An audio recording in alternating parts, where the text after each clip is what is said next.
let's talk a bit about Bradley's Jets before we get into our picks because Do we have big to? news, big news. Sorry to tell you, but Zach Wilson It's benched. the Mike White savior game, Oh baby. God. I Let's mean, go. I don't know what to make of this. Let's actually hear what Robert Saleh had to say at his press conference today, after announcing this, because I'm quite conflicted on this. I know Zach Wilson has not played well, and I'm sure there are things we don't know from behind the scenes about how he's conducted himself and taken some of the uh, struggles that the Jets have been experiencing and that he has been dealing with his poor play.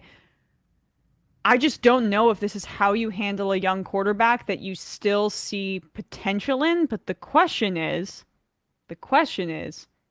do they still see potential in him? This is the line that Saleh was trying to toe in his press conference today. What does this mean for Zach as we go forward? Yeah, so the big thing I want to make sure I address on this one, just want to make sure you guys all listen to this very carefully, please. Zach's career here is not over. I know that's going to be the narrative. I know that's what everybody wants to shout out, and that's not even close to the case. The intent, the full intent, is to make sure Zach gets back on the football field at some point this year. When that is, I'll make that decision. I'm going to take it day to day. The biggest thing with Zach, and the same things that we've talked about, is the young man needs a reset. His decision making's been fine, his practice habits, all that stuff have been fine, but there's some basic fundamental things that have gotten really out of whack for him. And this is just an opportunity for him to sit back, focus on those things, find a way to get reconnect to all the different things that we fell in love with during the draft process. And it's something that I feel like he's going to be able to do. I think to ask him to do all those things while preparing for a game is unfair. But at the same time, it's something, just talking with Zach, that I think we're all excited to attack. And this is, like I said, is it a small step back? Absolutely, for him. But do I think it's going to be a great leap forward when he does get a chance to reset himself? Absolutely. And so this is not putting a nail in his coffin. This is not that. It's not even close to that. But I do believe at the end of this is going to be a rejuvenated, renewed young man that once he reconnects to all the different things that we're trying to reconnect to, he's going to show why he was the second pick. Yeah, I mean, I hear the mentality, the thinking behind that. It does make sense in a vacuum, and that's something that I think a lot of more old school coaches would consider. But given the draft capital invested in Zach Wilson, given his clear physical ability that exceeds that of Mike White, let's be real. Did you watch that Bengals game last season, Emma? Uh, I know Mike White mania took over New York for a little bit. I mean, I don't get what it is. Like, Jets fans just always want to root for the underdog on their team. Well, because there hasn't been a good quarterback since Joe Namath. So I Yeah, think because there's having really, an overdog is so foreign to yeah, you. there's no, yeah, I'm trying to overstand the overdog. But I just feel like this is a bit of a short leash for a team that has a winning record and that the starting quarterback has a winning record. Yeah, I don't know if I would necessarily like feel it necessary to bench the guy. I'm I think. concerned what this does for his confidence. Yeah, because I'm sure his confidence is. But well, my only concern is I think I'm wondering if his Salah in another part of his remarks did mention that there was some. I don't know if he said mild or little. It was something along the lines of there was some mild irritation in the locker room regarding Wilson's Yes. comments. So Meaning that it was more than mild, right and that's to what even he's saying right to publicly. even publicly say it probably belies more than what he wants to let on to. He's not going to be like, all of these guys were really pissed off at Zach to the media, but for him to even like acknowledge it like that makes me feel like there was a little bit more consternation than anyone was willing to publicly say. I wonder if that had anything to do with even feeling like he needs to kind of like actually, if he wants the starting job, he not only has to play better on the field, but also like take accountability as a leader of the team. Because when you are the number 2 pick for this franchise from only 2 seasons ago, and you are the starting quarterback, and there are expectations on you in this media market, that's kind of what you have to be. You can't shy away from that. So I'm speculating. I have no idea. Obviously, I'm just curious if that had anything to do with it. And I'm sure it was primarily what it is. And Because this- in terms of potential, we know who No, the of course, quarterback you're is. not- He has a better arm than Mike White. oh my God, yeah. There's Mike White is a placeholder, and Mike White is a game manager. That's what you would put a guy like that in Yeah. for. So this has to be, in a sense, like he's not seeing the field right, and he needs to be taught a lesson. That's I think kind of what I'm hearing from those remarks a little bit, but I don't see this. If I had to guess, regardless of outcome, they're playing tomorrow? No, they're Or not. they're playing Sunday? It's playing Sunday. Yeah. I think Zach will, barring like an injury in practice or something, I think he will be starting the week after. I don't expect this to But be he says at a long- some point this season is what he said. Yeah, I don't know if I buy it. It would seem strange unless Mike White plays really well, unless he plays like out of his mind, unless there's But like they a repeat probably of the will Bengals beat game. the Bears. So this But if is they beat them, for example, if they beat them 7-3, for example, if they beat them 3-0 or something like that, I don't know if then Salah would have a real leg to stand on to be like, we like what we saw from him. We're going to go with him instead of Zach. So here's like a few observations I have from this. One is him being vague about the timeline makes me concerned that it's not just a one game sit. That's fair because Two. we saw what happened with the Colts.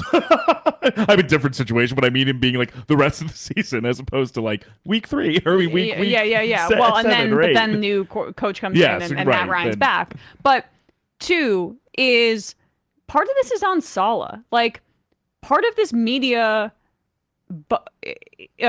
kind of hullabaloo, whatever, is because Saleh has not done a good job of controlling his players speaking to the media. Like, he's not put a tight lid on things. Other organizations, you wouldn't hear any of this crap with the quarterback playing badly. Like, Garrett Wilson's chatting.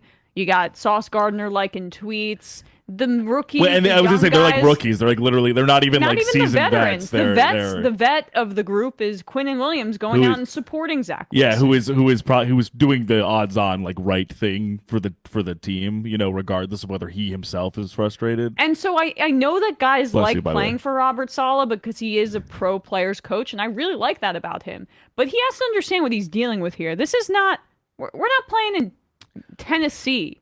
This is New York, and the media market is ravenous. And so Zach Wilson not starting this week, it's gonna be a huge problem. And I mean, on one hand, I think it goes to show that I think these young guys definitely actually have like a real voice / they have some influence in the locker room to feel that they are confident enough to say those things to reporters. But I see what you're saying in the sense that there are certain things in sports where I feel like if a narrative is out there to the media, either if it's from what is gleaned or what is extracted from press conference remarks or what's being leaked or what unnamed sources are saying, these things can sometimes become self-fulfilling prophecies. If everyone is saying the Jets have a culture problem and the Jets if there's a little bit of stink in the locker room because of what went down that game and how Zach Wilson's post-game remarks rubbed certain players the wrong way, it kind of ultimately doesn't really matter whether it's true or not if everyone thinks it's true.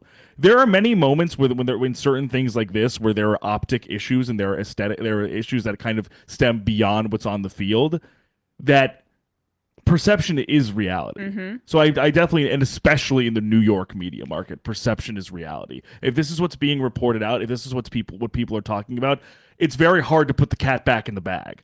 Saleh can't just go out and be like, no. What Garrett Wilson didn't say that. Sauce Gardner didn't like that. Like, Zach didn't say that. Like, things are fine.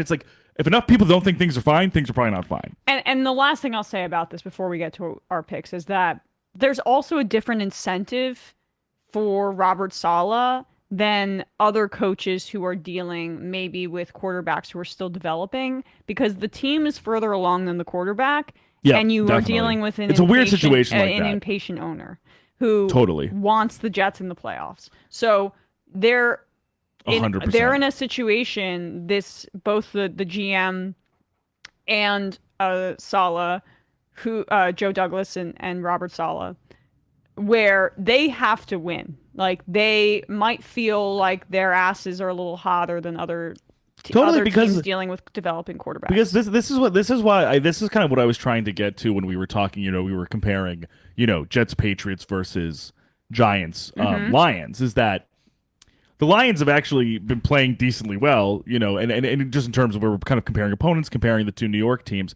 But I feel worse about the Jets only because they've been determinative in making sure that they were farther along in their process on both sides of the ball to buttress the young quarterback. Yeah. Like the spending already happened. The drafts already happened. Like this is the team that they wanted out there. And the quarterback's just not there yet. And so like you said, the fact that they're on separate planes where the quarterback is and where the rest of the team is, if you put this Jets team behind a better quarterback, I bet that's kind of what Chris and Woody Johnson are thinking is like there's a level of probably impatience and kind of tension of being like, we could probably be better or much better if just Zach was better. Yeah. And unfortunately, that's going to land, like you said, that's going to land on the people who are behind the personnel and the people who are calling the plays. Even if, maybe this coming from BYU, maybe this guy needs a little more time. Maybe 100%. He needs to grow up a little bit. But the team is not in a spot according to like ownership's expectations where that can be allowed. Is my guess. And and so that's what creates the situation and why it's despite having a winning record as a starter this year, Zach Wilson is benched. So it really makes me wish we drafted Justin Fields. Well, yeah. I mean, the thing about Zach Wilson too, and we'll get into this at another point, but I'm becoming I was less bullish on size being important for the quarterback, but as I see how Russell Wilson can't see over the line, you see Kyler Murray struggle. And as we were discussing with the emphasis on the sideline balls versus over the middle or between the numbers. When you can't see over the middle of the line, it makes it difficult, right? Your actual options in terms of what you can do with the offense are more limited and it's more difficult. You have to be able to throw from the pocket to be 100%. An elite quarterback in this and league. All over the field. It can't just be one. It can't just be one area. It Yeah. has to be more nuanced than that, especially with how these defenses are playing now. Yep. Yeah, and they've kind of figured out how to handle some of those guys who are smaller and might be on boots or coming outside of the pocket, but that does take half the field away when you're 100%. rolling out to your right side unless you're a freak. And Zach Wilson does have the ability to overcome that with his arm talent if he understands how to play the game a little bit better. Yes, I agree. I just think perhaps this might serve as some sort of wake-up call for him, but we'll see. That remains to be seen. But I am more pessimistic about his size affecting it than I was him coming out of the draft. which I think is fair. With more data coming in,